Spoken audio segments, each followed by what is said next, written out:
Alors, Bezrat Hashem, on va commencer aujourd'hui le Tikkun 13, qui est un Tikkun magnifique, évidemment, complexe.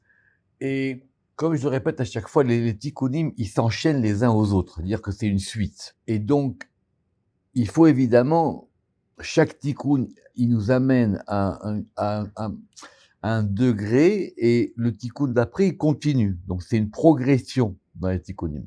Et évidemment, le grand thème central, enfin l'un des grands thèmes centraux des Tikkunim, c'est évidemment la Shrina. Et les Tikkunim s'enchaînent. Donc quand on avait terminé la dernière fois le Tikkun 12, Tikkun 12, vous vous rappelez qu'on avait parlé des 7 bénédictions de l'union du fiancé et de la fiancée. Et ces 7 bénédictions, vous vous rappelez, c'était les 7 bénédictions du schéma Israël. Parce que le schéma Israël, c'est effectivement l'unification totale d'Israël avec les noms divins qui sont à l'intérieur. Alors on va juste relire la fin du Tikkun 12 ici. Ve'inun sheva sefiran de chelilan de chatan de chala. Et ce sont les 7 séphirotes qui sont totalisés dans le chatan, le fiancé et la fiancée. Ve'dayu shema Israël. Et c'est ça Shema Israël. Aha. Et ici on a, tout ça on a expliqué dans le cours de la semaine dernière que je vais mettre en ligne. Et ce sont ici ces 3 degrés qui sont Kedusha, la sanctification, vous vous rappelez, on a parlé de ça, ou la sainteté, la Beracha, la bénédiction, et le Yichud et l'union. Donc quand tout ça est ensemble, et voilà la transition, Be'aou Zimna, c'est-à-dire à ce temps-là de l'unification, Itar David, David s'est éveillé, Bechinor, avec la harpe, pour rappeler la fameuse harpe du roi David, Deiou Menagen Me'elav, la harpe qui joue d'elle-même, vous vous rappelez que c'est une harpe qui joue d'elle-même au moment de Chatzot, Be'asara, au moment du milieu de la nuit, Be'asara Minenigunin, avec 10 sortes de mélodies. Kadma est la première, Be'ashre, avec le Ashre, et c'est ça Bereshit. Et donc tout de suite, on enchaîne sur le début du Tikkun 13 qui s'appelle le Tikkun Tlessar.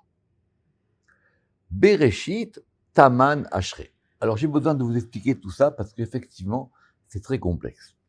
Alors, premier élément général, les psaumes. Les psaumes, on appelle ça aujourd'hui les Tehilim, mais avant on appelait ça les Tilim.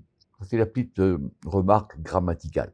Parce que normalement on aurait dû dire les Tehilot, d'accord, puisque Tehilim, c'est pas très clair en grammaire et hébraïque. Les psaumes, et c'est ce qu'il faut qu'on voit ici.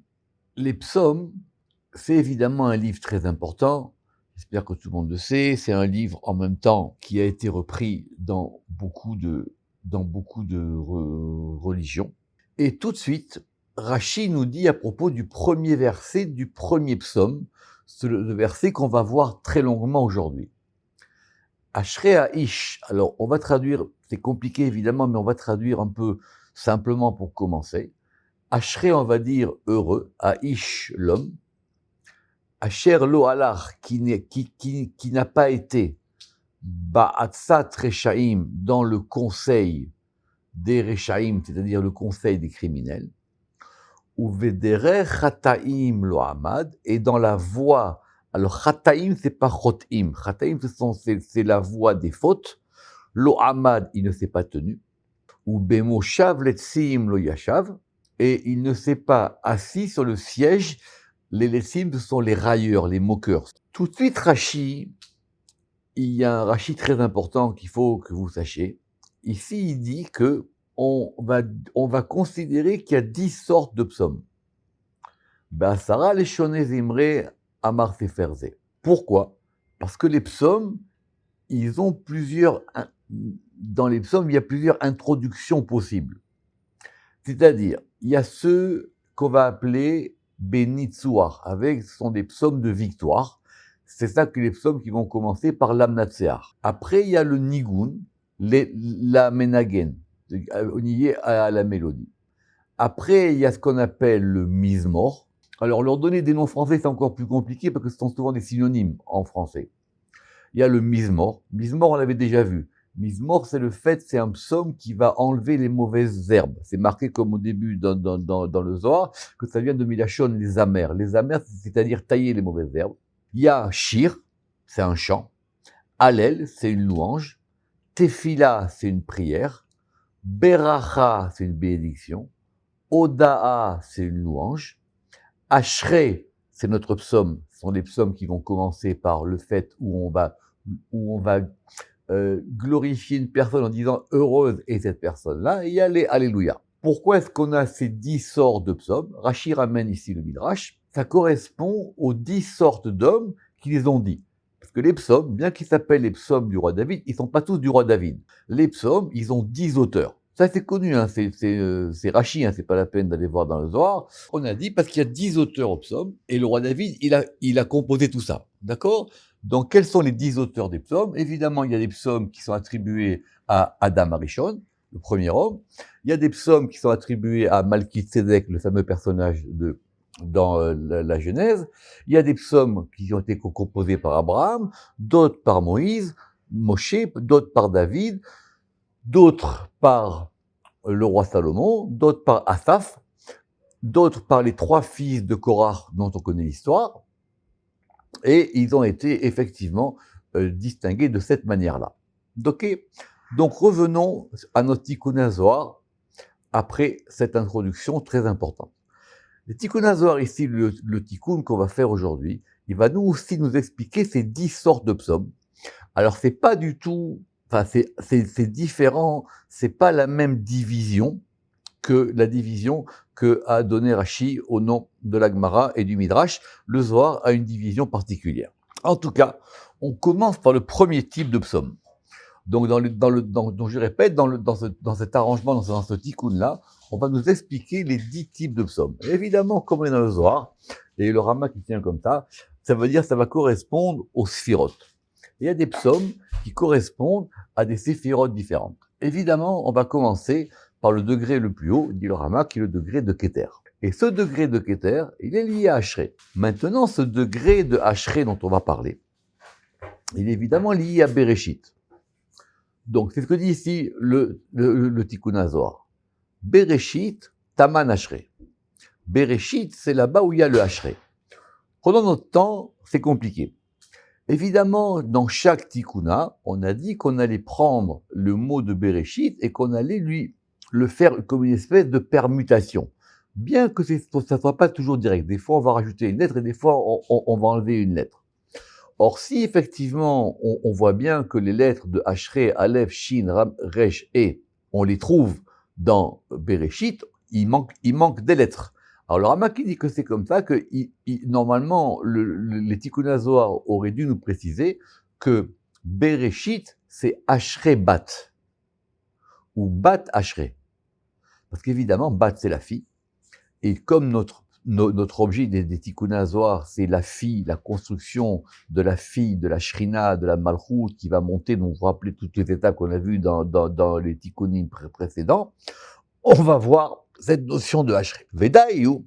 Et donc, ce Ashrei-là, c'est-à-dire ce degré de louange des psaumes qui correspond à Ashrei, et qui est dans Bereshit, c'est ça que le roi David, il a dit dans le premier verset du premier des psaumes. Vedaïou Ashrei Aish. Et tout de suite, ça commence de façon très très complexe et très profonde. Veillou Ekeye Asher Ekeye. Et là, ça correspond à ces fameux 3 noms divins qui ont été donnés par Dieu au moment du buisson, dont on avait parlé dans le psaume précédent. Ekeye Asher Ekeye. Alors évidemment, on voit bien tout de suite que dans Ekeye, Asher, Ekeye, on a le nom Asher. En général, les commentateurs du Pshat, ils pensent que Dieu, il a donné un seul nom divin. Il a dit, voilà, moi je m'appelle Ekeye. Évidemment, c'est plus compliqué, il y a 3 noms divins. Sinon, on n'aurait pas répété. Il y a Ekeye, Asher et Ekeye. Et parce que le premier Ekeye n'est pas comme le deuxième, tout ça on l'a vu dans le Pardes, pour ceux qui ont vu dans le Zohar, et que Asher aussi c'est un nom divin. Alors évidemment, Asher, c'est pas un nom divin officiel, parce que les noms divins, on les connaît, vous vous rappelez, ça s'appelle les Shemot chez l'Amnim Trakim, c'est un grand sujet, ça il faut revoir le Pardes, mais c'est considéré aussi comme un nom divin. Maintenant, évidemment, que Asher, c'est pas Ashrei. Pas pareil. Parce que qu'est-ce qu'il y a dans Ashrei? Il y a Asher Yud. Évidemment, il faut être précis dans les tikkuné à Zohar. En tout cas, lisons ici. Bereshit Taman Ashrei. Bereshit, c'est là-bas où il y a Ashrei. Vedaïou, et c'est ça qui est Ashrei Aish. C'est ça que le roi David, il a voulu dire dans son premier psaume. C'est-à-dire le premier degré des psaumes, c'est-à-dire les psaumes qui commencent par Ashrei, sont des psaumes qui sont liés à ce degré premier de la création. Et ce premier degré de la création lié à ce nom de Ashrei, ça provient du nom de Asher qu'on trouve dans le nom divin, Ekeye Asher Ekeye. Recha Lechol Reshin, qui est la tête de toutes les têtes. Alors évidemment, c'est très compliqué, le Rama qui a beaucoup d'explications, beaucoup de traiteurs, mais évidemment, tout le monde a compris que dans Asher et Rosh, c'était les mêmes lettres. On va dire ça comme ça. Sinon après, c'est trop compliqué. Et ça correspond à la tête de toutes les têtes. Donc il y a dans ce degré de Asher, ce degré de la tête. C'est ça qui fait dire au Ramak que ce degré de Ashrei, c'est lié au degré de Keter. Ce sont des psaumes qui sont liés à la Shrina qui monte jusque dans Keter.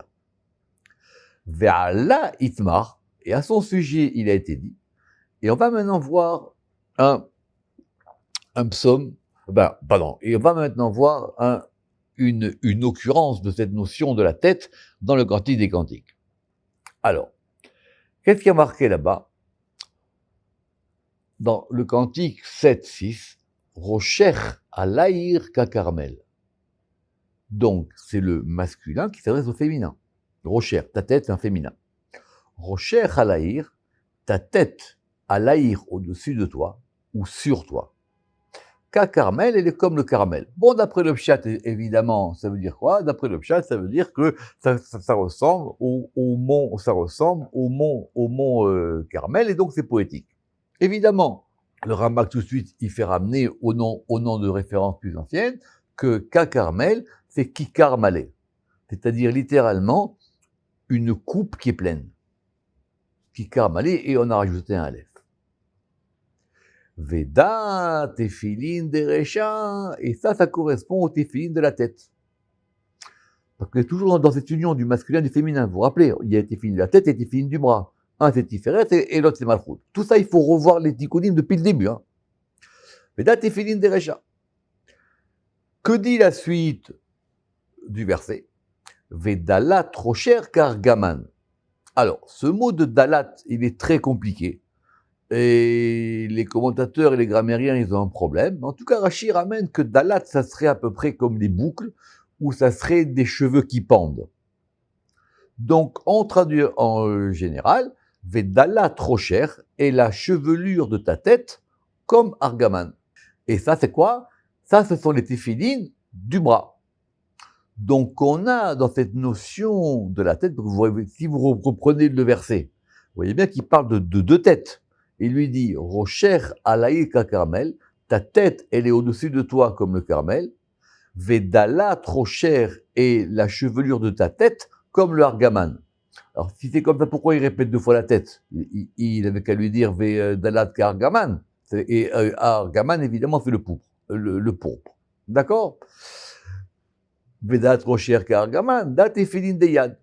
Donc, dans ce Hacher, dans cette notion de Hacher, de roche, il y a l'union des deux. On va pas rentrer dans, vous rappelez que Argaman, pour ceux qui connaissent que Argaman, ce sont les Rachitevot, ce sont les initiales des anges, bien que le Ramak en parle, sinon ça va devenir trop compliqué pour vous. Ou B, Mesha Bechin, et donc avec lui, c'est-à-dire quoi avec lui? Alors avec ce degré de Hacher apparemment, Mesha Prin, on va louer la fille. Donc ce Ashrei Bat de Bereshit, c'est la louange de la fille. C'est le bonheur de la fille. Be'ai Ashrei par ce Ashrei. Maintenant, d'où est-ce qu'il vient ce mot de Asher? D'où est-ce qu'il vient cette notion que Asher, il signifie le bonheur? Alors c'est évidemment dans le langage courant, quand on dit Osher avec un Aleph, en général on dit que c'est quelqu'un qui est heureux. Ne pas confondre avec Osher avec un Aïn qui désigne la richesse. D'où est-ce qu'il vient ce nom de Asher? C'est-à-dire Asher, c'est l'un des enfants de Yaakov. D'accord? Et donc, on va vous rappeler ça, on avait déjà vu dans le Zohar, Et comment est-ce qu'on a nommé cet enfant? Alors, qu'est-ce qu'elle a dit là-bas, sa mère? Elle a dit, je vais l'appeler Asher, Be'oshri ki ishruni abanot, pour mon bonheur, parce que cet enfant, il faisait que maintenant, elle avait un enfant de plus, et que par rapport aux autres femmes, ça lui apportait quelque chose de plus. Be'oshri, et donc ici, il y a marqué Oshri, donc c'est pour ça qu'elle a appelé Asher. Donc Asher, ça vient de Oshri, qui ishiruni banot, parce que les filles m'ont rendu heureuse. Alors, il faut voir là-bas dans Rachi ou dans la Genèse, ce que ça veut dire. Ça veut dire que il y en a qui disent que ishiruni banot, ça veut dire que les autres femmes, elles vont me louer, elles vont être heureuses pour moi, parce que j'ai eu un enfant en plus. Et c'est comme ça qu'on appelait Asher. Pour ceux qui se rappellent, évidemment c'est complexe, pour ceux qui se rappellent dans le Zohar qu'on avait vu sur cette notion de Asher, on a vu que Asher, il avait un féminin. Ce féminin, c'est ce fameux notion qu'on appelle la Asherah, c'est encore un autre sujet. Adao dirtiv, beoshri kishruni banot. Ça veut dire quoi? Qu'évidemment que si on dit que ce Asher il correspond maintenant à ce degré de la Shrina, qui correspond quand la Shrina elle monte dans le Keter, alors les autres filles, c'est-à-dire, vous vous rappelez, toutes les servantes, toutes les suivantes de la Shrina, alors effectivement, elles vont louer la Shrina. Donc c'est un degré très très haut. Man zacha le'ala taman. Qui mérite de monter là-bas? Justement, Zichrono Livracha, il a traduit le'ala, il a raison grammaticalement, par le fait de faire monter. Ce qui est exact et qui est encore plus complexe. Ça veut dire qui a le mérite de faire monter la Shrina au niveau de Keter? Qui est-ce qui peut faire ça? Qui est-ce qui peut faire monter la Shrina dans ce degré de Keter? C'est ce que nous verrons la prochaine fois. Baruch Adonai Le'olam. Amen ve Amen.